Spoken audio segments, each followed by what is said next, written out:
tal, amigos? Son las 7 horas con 40 minutos, 7 horas con 40 minutos en este viernes 1 de agosto del 2025. Estamos empezando el octavo mes del año aquí en la 96.9 en Voces y Opiniones. Muchas gracias por su amable sintonía, amigos oyentes de la 96.9. Estamos ya cerrando esta semana, pero siempre con buena información y entrevistas para ustedes. Aquí también estoy acompañada de mi querido Daniel. ¿Qué tal? Buenos días. Hola, muy buenos días y muy buenos días a todos nuestros oyentes. Y el primer día de agosto, al fin, terminó las fiestas julianas, empezamos las fiestas de independencia, el primer grito de independencia. Y por acá estamos tristes porque vamos a extrañar los memes de Julio hasta el próximo año. Uy, uy, uy. Johnny ya estaba Julio siempre ya pilas ahí con los memes. Vienen los memes de Julio y ya regresa. Parece mentira, ¿no? Pero el tiempo pasa volando. Últimamente hay esa sensación de que, esa percepción de que el tiempo nos queda corto. Pero bueno, hay que siempre estar con muy buena actitud. Empezando este mes con todas las fuerzas. De hecho, también aquí Francia se nos va a unir en unos segundos aquí al panel, haciendo magia, como Llegando las un poco hadas, tarde. como la atrasada. Ay, el último meme de Julio lo tenemos acá en pantalla para las personas que nos están siguiendo a través de Facebook y YouTube. Aparece Julio Iglesias en el set de los Looney Tunes. Eso es todo, amigos. Muy nostálgico esto. Está bien tierno ese meme. Hay que congelarlo hasta el siguiente año. Francia, buenos días. Buenas noches. ¿Cómo estamos? ¿Qué tal? Hoy, toda esta semana he hecho magia. Toda esta semana ha parecido, sí, bueno. ¿Me ven? ¿Cómo vamos? ¿Qué tal todo? Todo bien, todo bien. Estamos empezando con muy buen ánimo este último día de la semana, que a propósito es el primer día del mes. Sí, a propósito, se iba a decir, ya empezamos el mes de agosto. Ya mismo cumplimos un año en la radio. Ya comenzamos tal, la recta final del año 2025, básicamente. Sí. En cualquier momento es Navidad. Pues no, de verdad se me ha pasado rapidísimo el año. Ni siquiera he sentido, no sé, todavía me siento en enero 2025. 7 horas con 42 minutos, amigos, 7 horas con 42 minutos, y queremos contarles algunas de las noticias que tenemos preparadas para ustedes, y es que por considerar necesaria la condena de cárcel y la reparación impuesta por la gravedad de su conducta como autoridad electa, el juez de la Corte Nacional de Justicia, Marco Rodríguez, rechazó la solicitud de suspensión condicional de la pena hecha por la exlegisladora del Guayas y ex segunda vicepresidenta de la Asamblea Nacional, Bella Jiménez, y ratificó la pena reducida de 12 meses de cárcel impuesta por el delito de concusión. La sentencia fue definida por el magistrado Rodríguez el 10 de julio pasado, luego de que la Fiscalía acusó a Jiménez de solicitar dinero o bienes a cambio de cargos públicos. La hoy ex asambleísta por el Guayas se acogió al procedimiento abreviado, es decir, reconoció los hechos acusados dentro de una instrucción fiscal que se abrió contra la exfuncionaria pública de Elección Popular, su hermano, hijo y cuñada, el 9 de octubre de 2024, y fue bautizado como caso en familia. Pero vemos pues que este tema de nepotismo, bueno, como lo han señalado acá, concusión, no ha sido el único, ¿no? Acá en el país. Claro, sí, pero bueno, concusión viene a ser en aquellos casos cuando es el propio servidor que pide dinero, ¿verdad? Cohecho es cuando de una u otra manera le ofrecen el dinero al servidor. En este caso ellos estaban pidiendo, son estos famosos diezmos que habían dentro de la asamblea, y el hecho que ella se haya sometido al procedimiento abreviado significa que ella aceptó su responsabilidad, básicamente, ¿verdad? Y lo que le dijo el juez es, bueno, pues no me importa que hayas aceptado tu responsabilidad, igualmente tienes que pasar en la cárcel. Así es. En tanto, también hay otras noticias, mi querida Francia. Así es, la Corte Nacional de Justicia informó que entre hoy 1 y el próximo 17 de agosto de 2025, varias de sus salas especializadas suspenderán sus actividades debido al periodo de vacancia judicial establecido en la norma vigente. Además, tras el cierre de la cooperativa de ahorro de crédito CREA, los clientes de la entidad acudieron a varias instituciones estatales en busca de ayuda para recuperar sus ahorros. Más de 150 clientes afectados fueron recibidos en la Casa Legislativa de la Asamblea Nacional en Cuenca, mientras que un grupo de representantes de los socios estuvo en la gobernación del Azuay. Nos vamos de vacancia. Entonces, civil, Daniel, por cierto. Sí. ¿Se haces temas civiles? Ajá. No puedo creerlo. ¿Y qué tal? Aburridísimo. Esos puercos civilistas. No. No. No, sí, es interesante. Sí, Es interesante. o Hay sea, casos que pueden ser. No aprende derecho procesal, que creo que es lo importante, y como por ahí en algún momento escuché, un buen penalista siempre tiene que ser un buen civilista primero. No sé por qué lo dicen. La verdad es que yo civil hago muy poco. Eso es falso. ¿Eso es falso? Eso es falso, totalmente. Ok, pero bueno, para todos los abogados y usuarios de la justicia, este 1 de agosto hasta el 17 estarán en vacancia judicial, no en todas las torres, eso es importante decirlo, solo en ciertas torres. Me parece que solo es la de civil y... Solamente civil y laboral, porque laboral. materia de familia, materia penal, Sí, se queda 24/7, 24/7, 365 días del año. Por eso yo me dedico a penal, porque hay trabajo todo el año. Pero sí, en más noticias tenemos que el Congreso de El Salvador, dominado por el oficialismo, aprobó ayer la reelección presidencial indefinida para permitir la continuidad del mandatario Nayib Bukele y amplió el periodo de gobierno de 5 a 6 años en una profunda reforma constitucional. Bukele, de 44 años, gobierna desde el 2019 y fue reelegido en 2024 con un 85% de los votos, lo que le dio un control casi absoluto sobre todos los poderes e instituciones del Estado, en lo que la oposición tacha de dictadura. Es que sí me suena como dictadura, o me suena por lo menos como un poco democrático el tema de Nayib Bukele. Eso veníamos hablando mientras subíamos acá al estudio, y en realidad es como algo para asustarse, ¿no? Porque en teoría él entró con toda la buena voluntad de hacer cambios, pero ya cumplió su periodo y ahora quiere estar ahí de forma indefinida. No, y lo más preocupante de la noticia es que dice una reforma constitucional, pero a partir del Congreso. O sea, no es que hubo una votación, Claro. no es que hubo una voluntad Un popular, referéndum. exactamente, sino que desde la misma Casa Legislativa aparentemente no solo se extiende el periodo de Nayib Bukele como presidente, sino que el nuevo periodo presidencial sube a 6 años. Ahí es cuando regresamos a esa discusión sobre el principio de alternabilidad, de que ninguna persona puede quedarse o debe quedarse mucho tiempo en el poder.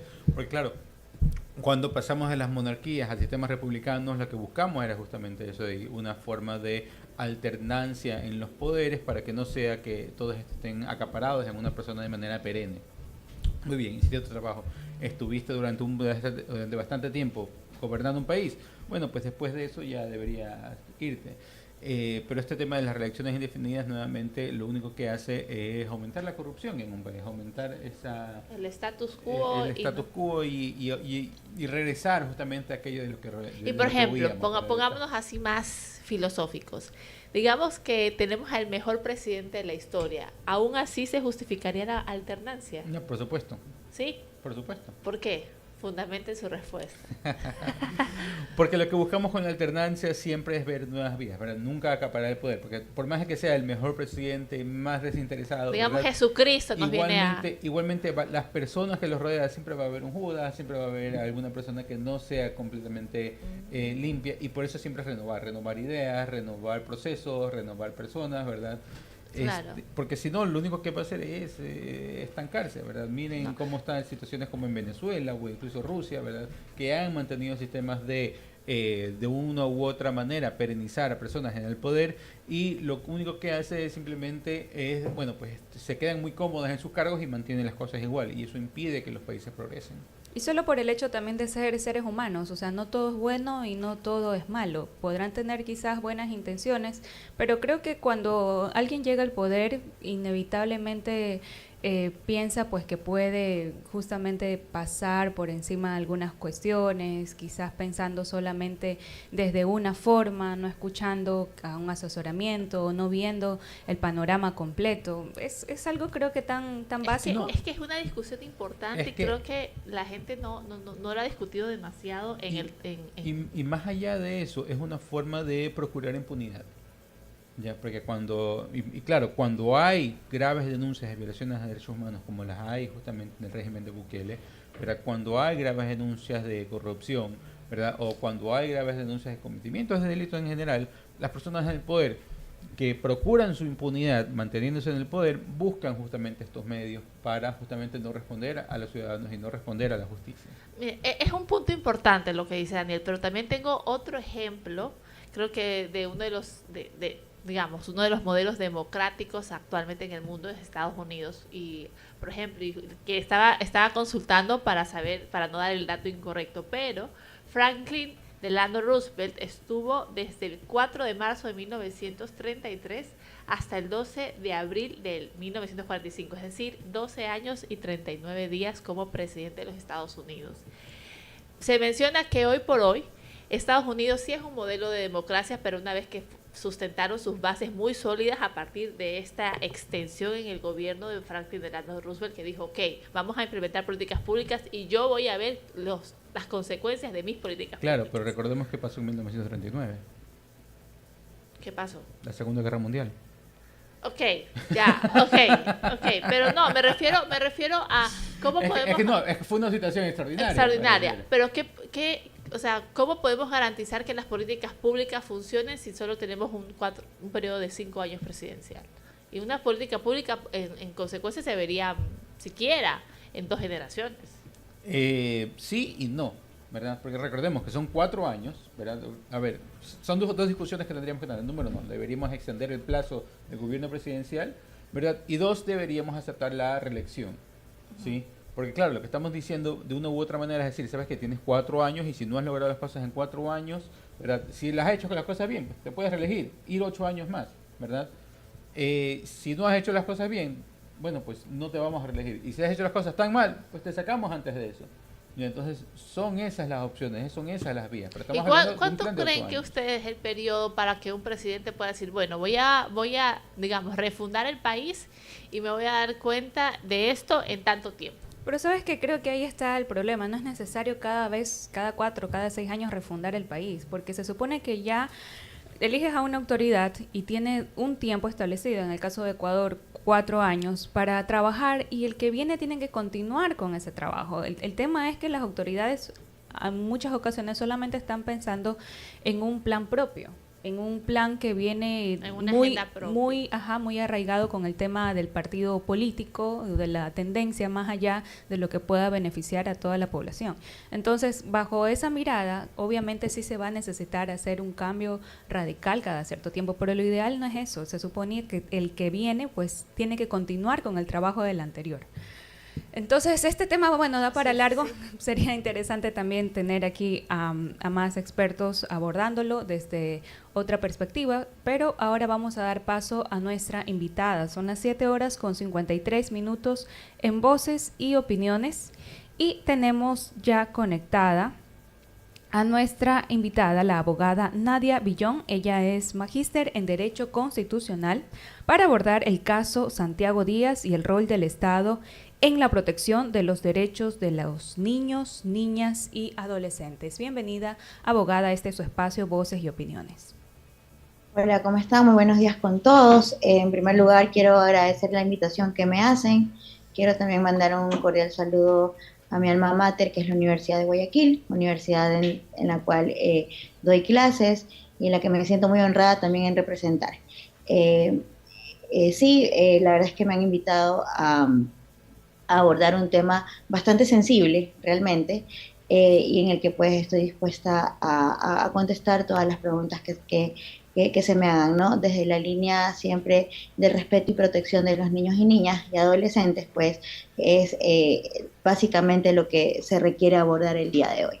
Perfecto. Sí, justamente ya habíamos conocido como parte de las últimas novedades que se habían registrado en este caso es que el Consejo de Administración Legislativa, el CAL, resolvió ya suspender los derechos parlamentarios del legislador Santiago Díaz mientras se mantenga la medida cautelar de prisión preventiva en su contra. Eso era lo mínimo que se esperaba, al menos en este caso, porque recordemos que igual él había pedido más bien una licencia asalariada, ¿no? Entonces, de hecho, ya entiendo que el presidente de la Asamblea le ha pedido en este caso hasta que renuncie a su curul, precisamente por un debido proceso y aparte un tema ético, ¿no? Sin embargo, obviamente el tema de la protección de niños, niñas y adolescentes ha sido también un debate paralelo que no ha sido menor. estamos hablando de que una de las autoridades elegidas por voto popular habría cometido un delito como la violación, que no podemos decirlo que ya ha sido efectuado porque está en el proceso. Entonces, esto igual genera mucha inconformidad, que genera mucha alerta desde la ciudadanía, para empezar en cómo se puede confiar justamente en alguien que está velando por la justicia, por las normas, por nuestros por nuestra seguridad, en pocas palabras, pero que aún pues vemos que pueden cometer estos delitos, ¿no? ¿Qué se podría decir al respecto? Bueno, muchísimas gracias. Sí, lo que tú dices es bastante interesante en el sentido de que pones un interrogante diciendo cómo se puede confiar en una persona que supuestamente ya debe de velar por la protección de los derechos de todas las personas en el país, porque para eso está en la asamblea. Pero es que sabes una cosa, eso es algo que nunca se sabe hasta que se da, ¿ok? Cuando nosotros, cuando nosotros damos el voto para elegir a una asamblea, ¿ya? Y a los asambleístas, realmente lo damos a ciegas, y lo hablo desde un aspecto general, también me meto desde ese punto. ¿Por qué? Porque no hay una verdadera concientización, ni una verdadera interiorización respecto de por quién voy a votar. Punto número uno. Punto número dos. Nadie puede saber cuáles son las acciones ya antijurídicas y culpables que va a cometer esa persona, ¿ya? Por eso es que el derecho penal no es un derecho preventivo, es un derecho más bien que se aplica ya cuando se ha cometido una infracción, porque es un derecho meramente sancionador. Y aquí viene lo importante de este caso, es que una vez que se conoce una denuncia, es activar el derecho penal para que a través del debido proceso se haga lo que se debe hacer. En primer lugar, pues ponerlo a recaudo de las autoridades, ¿ya? En segundo lugar, que en forma, de manera administrativa, por ser él un legislador, se procedan a tomar las decisiones necesarias para que esta persona que tiene una representatividad pública ya no tenga esa representatividad, ¿ya? Al menos hasta que el proceso se esclarezca y se tenga una decisión final, ¿ok? Entonces, ahora bien, para volver a la primera pregunta, ¿cómo confiar? Realmente no es algo que lo podemos prever. Lo que sí, la respuesta viene a ser es que la confianza estará depositada en la medida de que el Estado vaya actuando conforme se vaya enterando de estos casos que suceden, ¿no? Recordemos que en estos casos tan sensibles que involucran a menores de edad, niños, niñas o adolescentes, la sola denuncia es una alerta máxima para accionar. Es decir, aquí no sirven bueno, es una denuncia y se necesita investigar, vamos a ver qué pasa después, como para haberle aceptado, por ejemplo, una licencia con sueldo. Ya no, la sola denuncia ya es una alarma que activa todas las medidas de prevención y que evidentemente obliga a las instituciones y a las autoridades a separar ya a una persona de esa institución, de esa administración, de esa representatividad, porque se debe brindar toda la protección y todas las garantías a la víctima de esta infracción. Ya, pero en este caso específico, ¿qué tanto conocemos del hecho? ¿Qué tanto conocemos de lo que ha pasado, del antes y claro, pues muchos discutimos del después?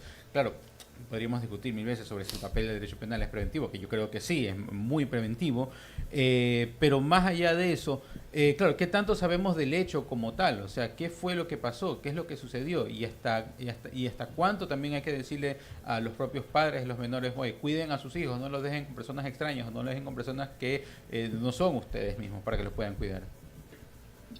De lo que se sabe del caso es lo que públicamente todos conocemos. Debemos de también tomar en cuenta que este caso se encuentra en una investigación previa, en una investigación fiscal, ¿ya? Y y en este sentido, pues esto tiene un carácter de reserva, más aún porque se trata de el caso de una menor de edad y que debe tener una garantía de reserva reforzada, por llamarlo de alguna manera. Y en ese sentido, cuestiones que se ventilen dentro de esta investigación y posteriormente en un proceso, ¿verdad?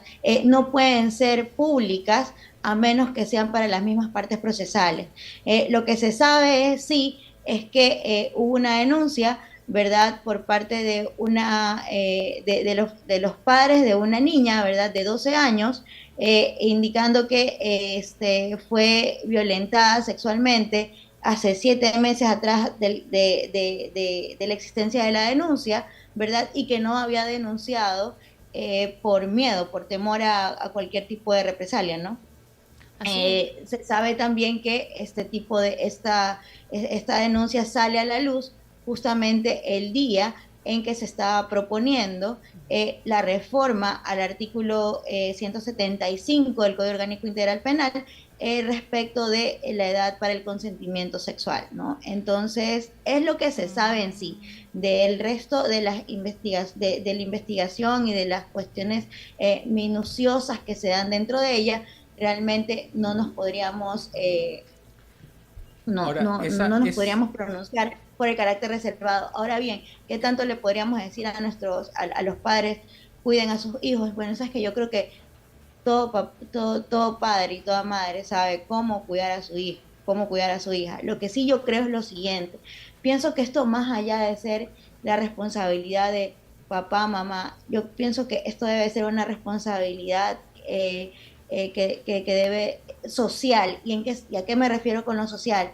Que el Estado debería hacer más campañas a través de políticas públicas de prevención ante estos casos, ¿ya? Porque muchas veces, estimados amigos, los niños, niñas y adolescentes o cualquier persona está sufriendo de algún tipo de delito que va en contra de la integridad sexual. Ojo con lo que estoy diciendo, no me refiero aquí específicamente a la violación, puede ser abuso sexual, puede ser acoso, inclusive algún tipo de delito de pornografía infantil y ni siquiera se entera. ¿Por qué? Porque no lo sabe, ¿ya? Entonces, al tener este tipo de desconocimiento, ¿verdad? Al no tener conciencia y al no interiorizar por lo que estás pasando, pues evidentemente a veces pasan inadvertidas ciertas situaciones, ¿no? Entonces ahora pienso que antes, política pública es muy importante. Uh-huh. antes de eso, porque claro, usted mencionó justamente que se estaba discutiendo este proyecto de ley, ¿verdad? Y ya hubo una sentencia de la Corte Constitucional que de una u otra manera también marcaba esa vía o marcaba justamente ese direccionamiento. Pero es tanto así, ¿qué es lo que nos decía la Corte Constitucional respecto al consentimiento de los menores de edad? Bueno, a ver, no es tanto así. A ver, antes de llegar a la sentencia de la Corte Constitucional, yo sí que me quisiera remitir a lo que específicamente establece el Código Orgánico Integral Penal, porque es la norma en sí que se refiere a este tipo de situaciones, ¿no? El COIP en el artículo 175 indica claramente que en los casos de violencia sexual, ¿verdad? El consentimiento dado en personas menores de 18 años es irrelevante. Ya, dice, con excepción, ¿verdad? De los mayores de 14 años que hayan estado mayores de 14 años que hayan estado pues en conciencia de dar este consentimiento, ¿ya? Esto tiene que ver o tiene coherencia precisamente con la figura del estupro, que es un delito de acción privada, ¿verdad? Que también establece el COIP, en donde puede haber un consentimiento por parte de la víctima, pero este consentimiento está viciado producto de que ha sido llevada a tener la relación sexual a través del engaño. Ahora bien, la Corte Constitucional en realidad no abre paso a que la edad para consentir la relación sexual sea a menores de 14 años. Eso no refiere en sí la sentencia, ¿ya? La Corte Constitucional toma este tema de una manera muy amplia y claro, voy a ser aquí sí bastante franca en determinar que muchísimas veces la Corte Constitucional es tan amplia que incurre inclusive hasta en, en situaciones confusas, por llamarlo de alguna manera, que puede darse a pensar que le abre la puerta a la Asamblea Nacional para que pueda regular o modificar las leyes, ¿verdad? A su antojo, por llamarlo de alguna manera. Pero no debemos de olvidar que el Estado ecuatoriano no es un Estado apartado. El Estado ecuatoriano tiene obligaciones internacionales y dentro de estas obligaciones internacionales se encuentran, por ejemplo, la Convención de Naciones Unidas sobre el Derecho del Niño y de la Niña, en donde precisamente ahí se establece claramente que hay que cuidar, hay que proteger la integridad de los niños, niñas y adolescentes, hay que proteger la indemnidad de los niños, niñas y adolescentes. El Ecuador, para poder de alguna u otra manera modificar una norma, ya en ese sentido, primero tendrá que verificar si aquella modificación no va en contra de la Constitución, no va en contra de los convenios internacionales y más allá de eso, no va en contra de la realidad nacional. Porque si yo vivo, porque si este Estado, ¿verdad?, tiene una realidad en la cual la estadística de violaciones, de acosos sexuales, de abusos sexuales a niños, niñas y adolescentes es grande, es superior, ¿verdad? Es amplia, nos estamos dando cuenta entonces que nuestra infancia está en una condición de gran vulnerabilidad. Por lo tanto, al no tener madurez y al estar en mucha vulnerabilidad, de acuerdo con las estadísticas, es una irresponsabilidad grande pretender cambiar una ley en ese sentido. Pero, pero ¿había alguna contradicción entre lo que dijo la Corte Constitucional y lo que decía la ley? Lo que dice la ley hoy en día No, o no, el no, proyecto, el proyecto de ley que quería presentar el señor Díaz. Por supuesto que sí, o sea, no había posibilidad alguna de que se cambie, ¿verdad? La edad para el consentimiento sexual, sobre todo porque eso también iba a cambiar o supondría, ¿verdad?, cambiar también otros tipos de delitos que se encuentran en el Código Orgánico Integral Penal y sería completamente un desquicio legal, por llamarlo de alguna manera. La Corte Constitucional no se pronunció directamente de esa manera. Se trataba que, o sea, el proyecto de ley trataba de ignorar o de omitir el consentimiento de todos los menores de edad o desde cierto rango. Entiendo yo que decía el proyecto de ley y que fue lo que en primera instancia se firmó desde la bancada de la Revolución Ciudadana. Entiendo yo que el proyecto de ley establecía que el consentimiento para poder tener relaciones sexuales cabía en menores de 14 años, ¿ya? La ley hoy en día establece menor de edad, básicamente, menor de 18 años. Exactamente, de 18 años. Claramente el artículo 175 dice, el consentimiento dado por un menor de 18 años es irrelevante, con excepción de los mayores de 14 años que hayan consentido en eso, pero eso habría que hacerlo a través de una investigación, vuelvo y repito, eso tiene que ver con la figura del estupro, también, ¿verdad? Y en donde puede darse el caso de que haya habido un consentimiento, pero que ese consentimiento esté viciado producto del engaño y sigue siendo un delito. Son las 8:09 y estamos en diálogo con la abogada Nadia Villón, quien es magíster en Derecho Constitucional, sobre el caso Santiago Díaz y el rol del Estado en la protección de los derechos de los niños, niñas y adolescentes. Y en honor al tiempo que sabemos pues que ya esto se nos ha ido lamentablemente volando, pero es un tema bastante sensible, para ir cerrando la entrevista, sí sería bueno hacer un refuerzo en cuanto al rol justamente del Estado en cuanto a la protección de los menores de edad. Sí, bien, pienso, estamos claros en que el Estado por obligación convencional, por obligación constitucional y por obligación legal, debe de proteger a los niños, niñas y adolescentes en toda su integralidad. Esto significa proveerles o asegurarles una vida digna, un desarrollo integral en salud, garantizarles una infancia feliz.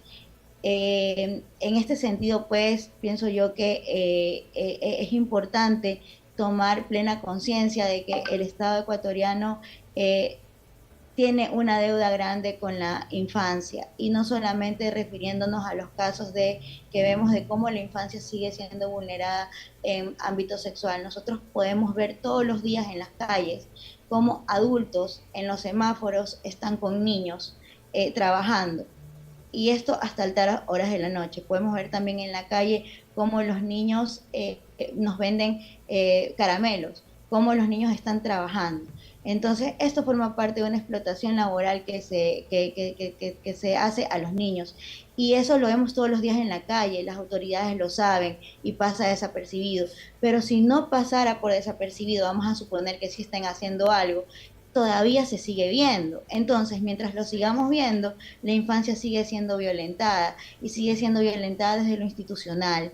Entonces, es importante que a propósito de hablar sobre este caso, que tiene que ver, que tiene una incidencia de carácter de la integridad sexual, también pues ahondemos en otro tipo de violencias que se cometen en contra de las infancias y que tienen aquiescencia estatal. Por lo tanto, es importante que como ciudadanos comencemos pues a alzar más la voz, ¿ya? Y a tomar más conciencia, a exigir al Estado a que tome más acciones para asegurar que los niños tengan un crecimiento integral, se proteja el interés superior de los niños, niñas y adolescentes, porque al final del día, de ellos vamos a depender nosotros, porque ellos son los que nos van a quedar en el futuro.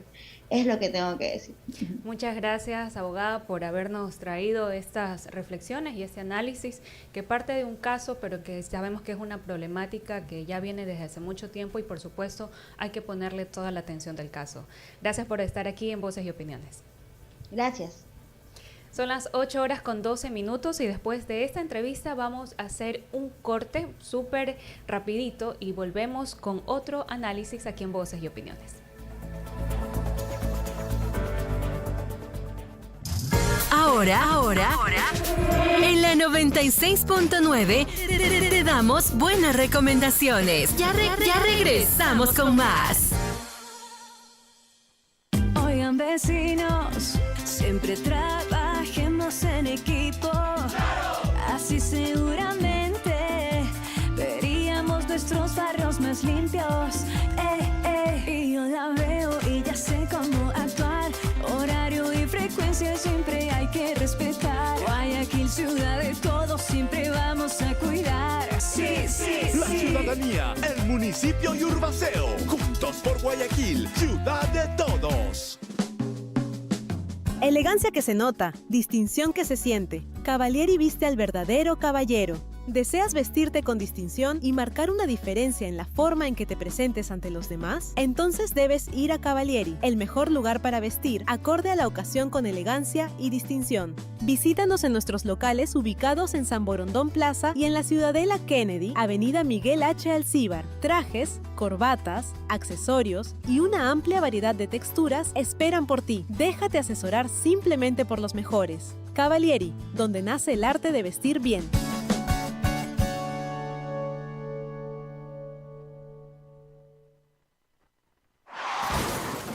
Después de un accidente de tránsito, cada minuto es crucial para las víctimas.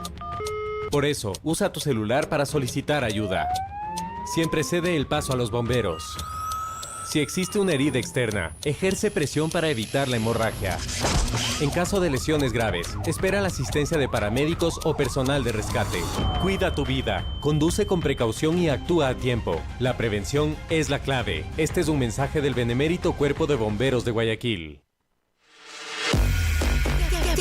Ya puedes llevarnos contigo a todas partes.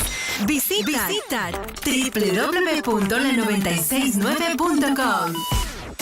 y vive la experiencia dinámica, interactiva y totalmente en vivo de la 96.9 FM. Escucha tu programación favorita, entérate de lo último en noticias, participa en concursos y accede a contenido exclusivo. Todo desde un solo lugar. www.la969.com. Conéctate, explora y siente la radio como nunca antes. La 96.9 FM. Tu frecuencia, tu estilo.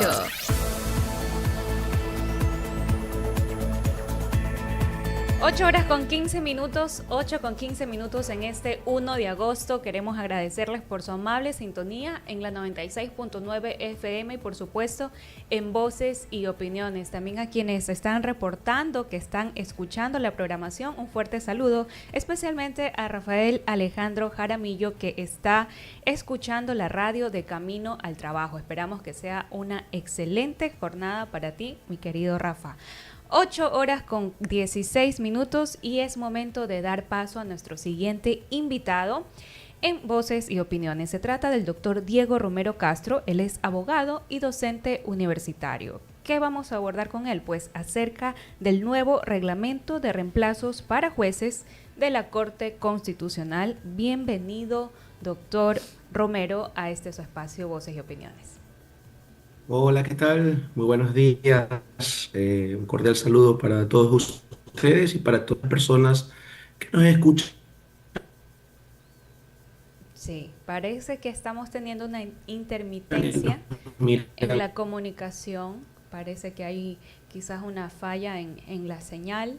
¿Nos podrían confirmar si volvemos entonces a conectarnos dentro de unos segunditos? Acá, mientras comunicarnos allí con fluidez. Lo solucionamos. A ver, ahí parece que lo estamos escuchando, doctor.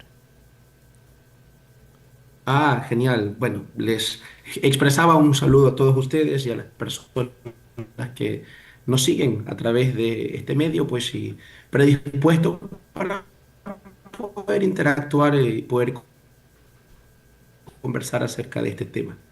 Perfecto. Bien. Esperemos que vaya mejorando igual la señal. Parece que igual hay una pequeña interferencia, pero en todo caso vamos a avanzar. Estamos refiriéndonos justamente a este nuevo reglamento de reemplazos para jueces de la Corte Constitucional. Sería bueno entonces empezar por qué es lo que teníamos antes y qué es lo que se propone ahora.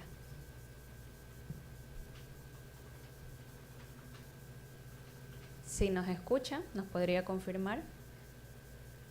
Hola. Parece que sigue habiendo una falla. Le escucho, pero hay alguna intermitencia del internet ahora con claridad. Sí, es igual para nosotros. El retorno también está todavía un poco difícil porque parece que tarda unos segundos y de hecho la pantalla también suele cortarse un poco. A ver si nos podemos entonces volver a conectar. Sí, no sé. La pantalla tampoco sigue la velocidad de...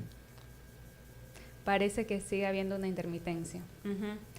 Bueno, son las 8 con 18 minutos. Vamos a ver si dentro de unos minutitos podemos conectarnos nuevamente para analizar este tema jurídico aquí en Voces y Opiniones. Mientras tanto, vamos a contarles más novedades de lo que ya tenemos aquí planificado y uno de ellos tiene que ver con un tema de prevención a propósito de que habrá 8 provincias en Ecuador que tendrán radiación ultravioleta extremadamente alta este 1 de agosto. Así como lo está escuchando, querido oyente. Agosto llega con altas temperaturas y radiación solar elevada en gran parte de Ecuador.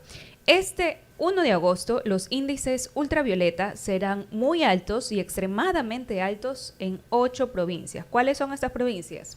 Vamos anotando: Carchi, Imbabura, Pichincha, Cotopaxi, Bolívar, Tungurahua, Chimborazo y Galápagos. Estas son las 8 provincias que tendrán niveles extremadamente altos de radiación. Para las personas de Guayas, como dice Francia, parece que nos salvamos. Nos salvamos. Todo esto según el reporte del Instituto Nacional de Hidrología y Meteorología, INAMI. La radiación solar ultravioleta se mide en una escala que va de 1 a 2, hasta extremadamente alto, que es más de 11. Estas 8 provincias tendrán índices entre 11 y 13, es decir, muy superior a la media alta.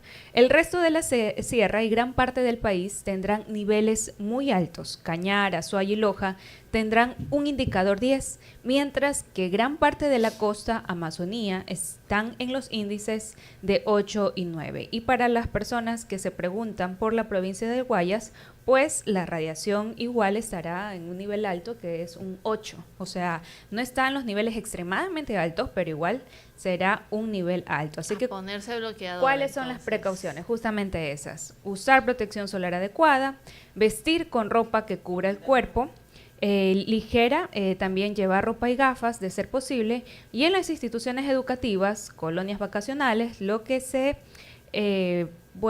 pretende es evitar las actividades al aire libre en las horas de mayor intensidad de sol.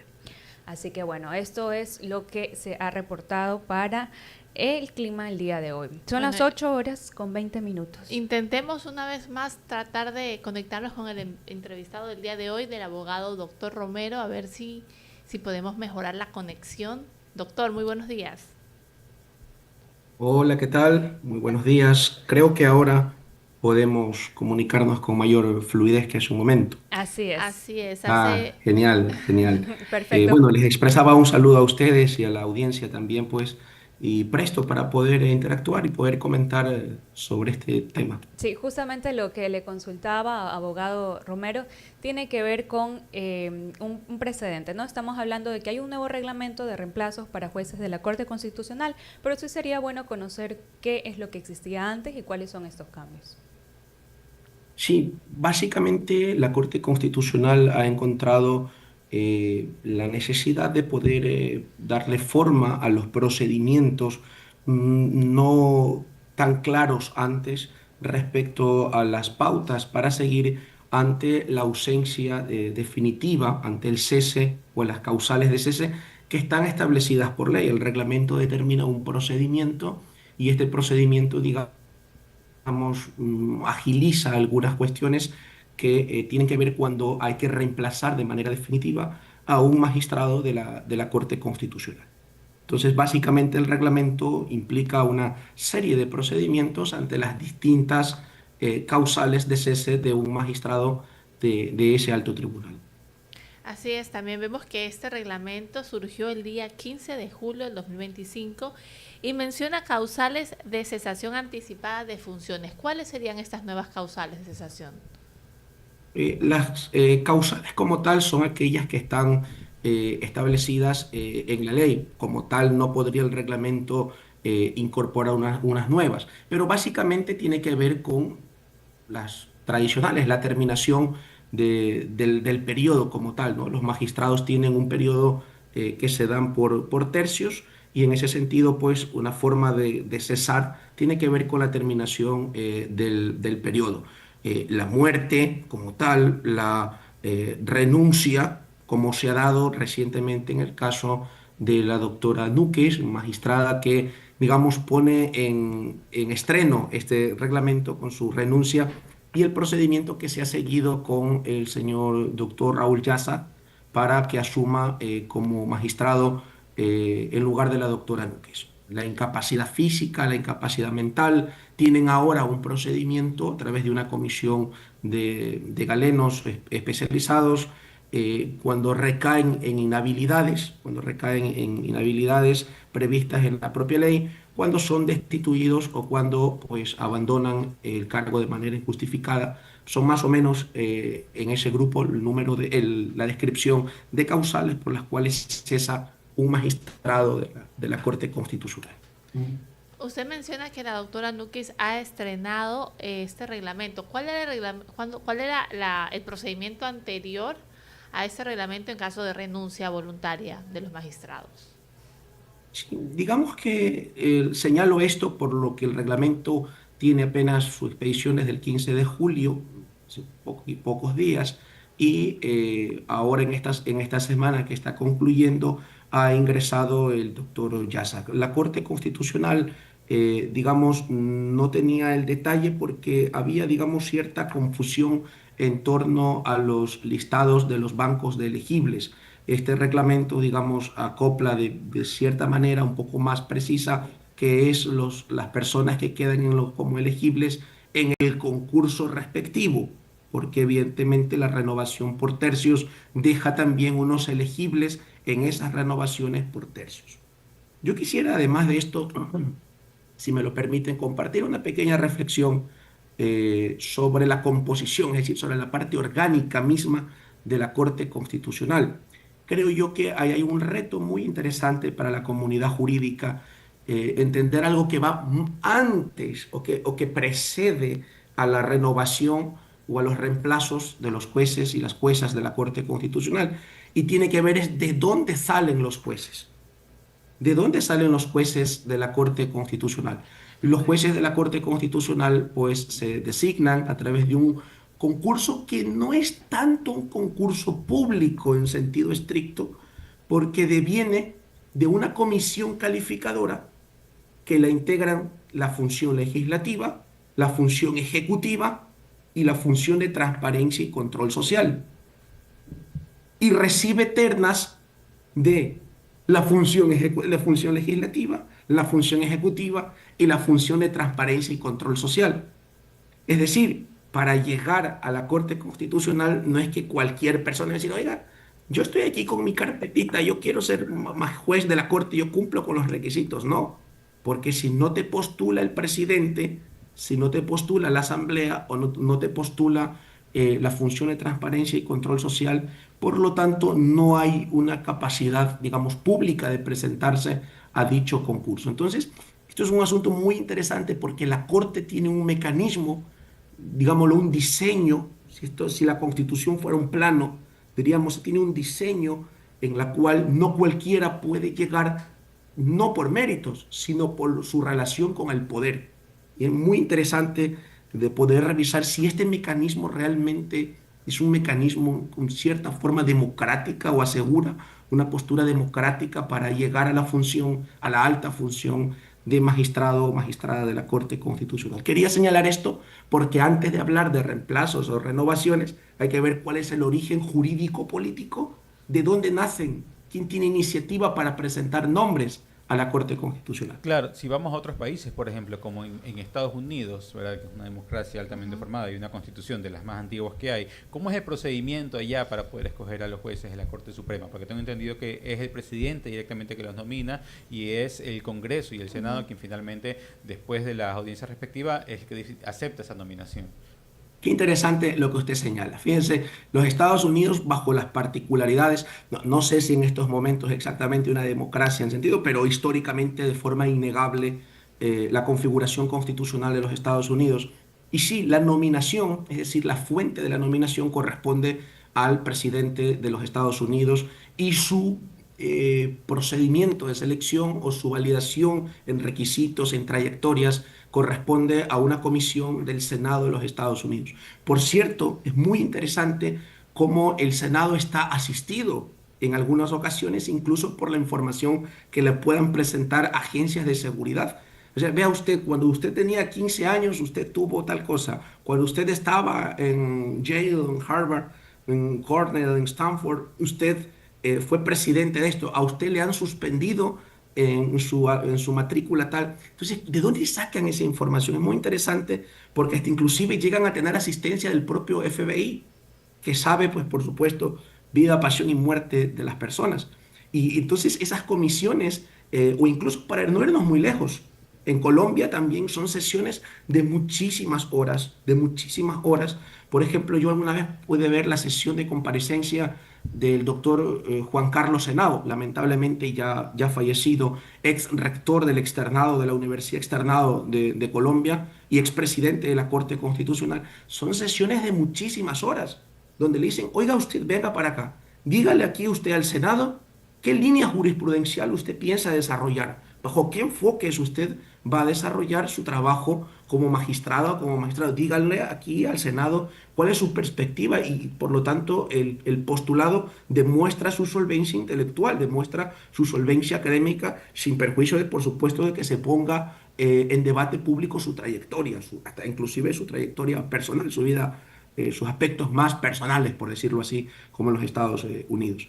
Así que yo creo que estos mecanismos son buenos. Acá los concursos, entre comillas, no tan públicos para la Corte, como fuente antes de hablar, por eso decía, de reemplazos, ahí yo creo que debemos la comunidad académica, jurídica o los medios, incluso poder conversar y debatir al respecto. ¿Eso está bien?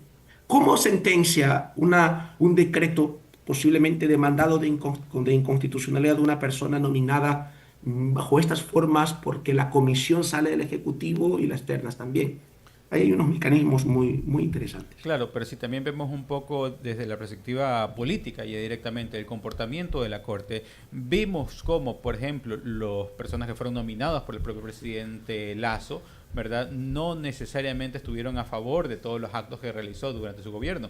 Y parece que el presidente Noboa está en una situación similar, donde se dicen que sus 3 leyes económicas urgentes peligran en la Corte Constitucional, pese a que hace poco se dio justamente una renovación.